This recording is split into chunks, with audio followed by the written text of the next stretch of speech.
So, I got up from a 3-hour nap after the trade deadline concluded. We had ourselves a Montreal Canadiens game where they lost in overtime. Curse you, Brad Marchand. But that was a very sick goal he scored at the end there. There still is one more trade, two more I guess. One more that actually happened and another one that did not happen and that we're currently reviewing right now, that I still wanted to make videos on to end off this weird, crazy run of 26 videos in 3 days or whatever the heck it was. Let's take a look at the Max Domi trade, which sends him over to the to the Carolina Hurricanes from the Columbus Blue Jackets in a 3-team swap. Take a look at this. The Blue Jackets have received themselves... Okay, if I click on this and it works, does it work like that? Okay, it's okay. We can slide this over like that, make it look a little bit better. The Columbus Blue Jackets received themselves defenseman prospect Aiden Hreschuk. The Hurricanes are receiving Max Domi and Tyler Inamoto. And then the Florida Panthers, who are retaining a quarter of Max Domi's salary, are receiving themselves Igor Korshkov and a 2022 sixth from Columbus. So, the way this deal is going to work out, Max Domi and the contract that he does have. 50% of the salary will be retained by the Columbus Blue Jackets. He gets sent over to Florida, where they retain another 50%, so 25%, because 50% of 50% is 25%. And then the Carolina Hurricanes will only be paying out 25% of that salary. The total cap hit is $5.3 million a season, and so the Carolina Hurricanes are only going to be paying 2.6. At least that's my understanding of the entire thing. Okay, no, not 2.6, 1.325. Salary retained by Columbus is 2.6. Salary retained by the Florida Panthers is 1.3. So there you go. Cap Friendly clears up the website. Elite Prospects, you guys kind of have to fix that. That's not really accurate. But either way, Max Domi is now going over to the Carolina Hurricanes, and I saw a lot of Hurricanes fans kind of freaking out about this at first, saying, okay, what the heck are we doing? Why are we getting this guy? Locker room cancer, etc., etc., but at the end of the day, you still got to acknowledge the Hurricanes are going out there and they're trying to make themselves a very extended run in the postseason. It cost them Igor Korshkov, who's a guy that really wasn't making an impact on this team due to the fact that he's playing in Lokomotiv Yaroslavl in the KHL.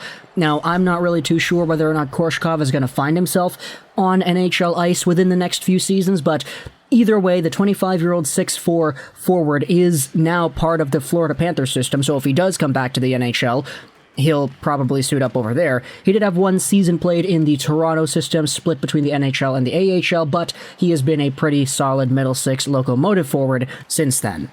You have yourselves also Carolina giving up Aiden Hreschuk. As we noted, he is a defenseman prospect, pretty small, 5'11", 187, but he's really mobile and he's really aggressive. He likes to go out there and hit guys. He's a defense-first kind of player. He had 8 points in 37 games played with Boston College this season after being half a point a game, over half a point a game with the NTDP last year. He was taken in the in the third round of the 2021 NHL Entry Draft by Carolina. So the Blue Jackets, I get it. You guys don't want to miss out on Domi and the profile he provides. He was a pretty good player, 32 points in 53 games, but he was an expiring UFA to be. There was an entire conversation to have about whether or not you would overpay for this guy, should you want to keep him and everything. So just to get something back in Aiden Hreschuk is okay. It's baseline level okay in my opinion. Also, though, the Hurricanes are receiving not only Domi, but Tyler Inamoto as well, who is a very defensive shutdown guy playing in the Wisconsin system. He was drafted by Florida back in 2017, 6'2", 194 as a left-handed D-man, but as you can see by the points, this guy has really not put it together offensively, and that's really not the game that he provides anyway. I watched a lot of Wisconsin tape because of Cole Caulfield and Dylan Holloway the past few years, and Inamoto was always there, just doing what it is that Inamoto does, which is shutting down play, doing his own thing in the defensive zone, not really contributing offensively. It's not really a flaw on his part, it's just how he plays the game. And so, 2 points in 26 games for the Wisconsin Badgers this season might seem like a very bad number, but the numbers themselves are not what you're looking for when you scout Tyler Inamoto's name. And yes, his name is Tyler Inamoto, which sounds a lot awfully like Kyler Yamamoto, but they're not the same. They're not even spelt the same remotely, they just kind of sound similar. So for Columbus, they're ultimately trading away Max Domi and a 6th-round pick. The 6th is going to Florida for retaining salary on Domi, and Domi is going to Carolina. You have yourselves the Florida Panthers, who give away Tyler Inamoto and their cap space. And then you have, of course, the Carolina Hurricanes giving away Aiden Hreschuk, as well as Igor Korshkov. Florida had some extra cap space to burn, so why not go out there and get yourselves an extra draft pick in order to help out a divisional rival, which is really strange that they did that, but hey, Florida's going to Florida. They got themselves so many really good players already, so it's not really like they have anything to go out there and lose, assuming they spend 1 point X amount million dollars on their cap for the next few months.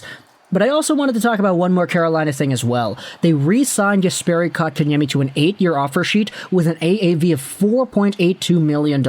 I wanted to pose the question to Montreal fans, and it's why I sort of waited until after the Canadiens game to make this video, plus the fact that I had a really long nap after the trade deadline finished up. But Kotkaniemi, take a look at the profile he does possess. $4.82 million a season for the next 8 years until 2030 with a modified no-trade clause kicking in 2025-2026 for a player whose career high in points was achieved in his rookie season, 34.79 games.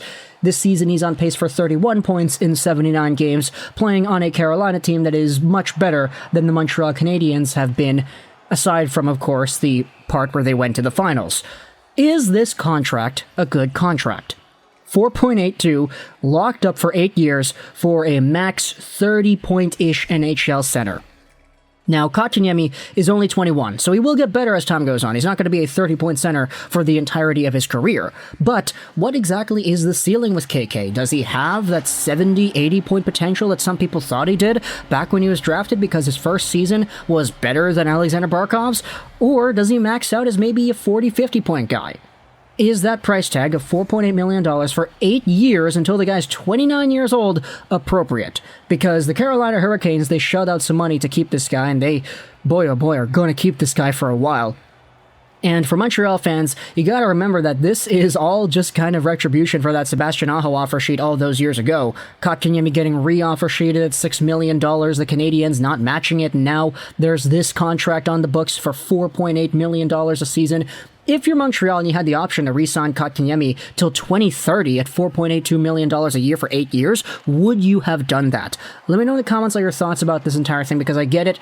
A lot of people love to go out there and hate on KK, talk about why KK is good or bad or whatever, but there still is so much time to go with his development that it really could go anywhere. If the Carolina Hurricanes are able to go out there and finalize what it is Kotkaniemi's potential was back in 2018, then realistically, this could be seen as a steal.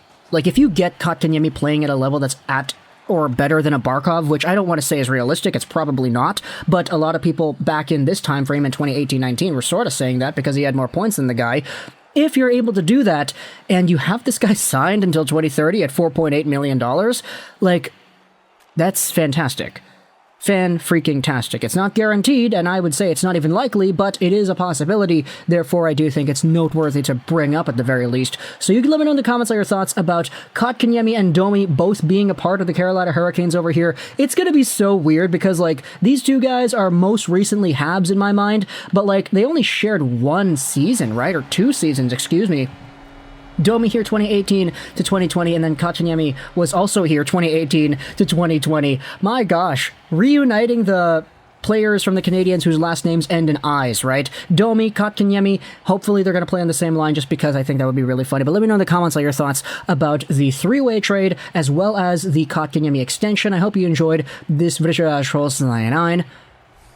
and bye.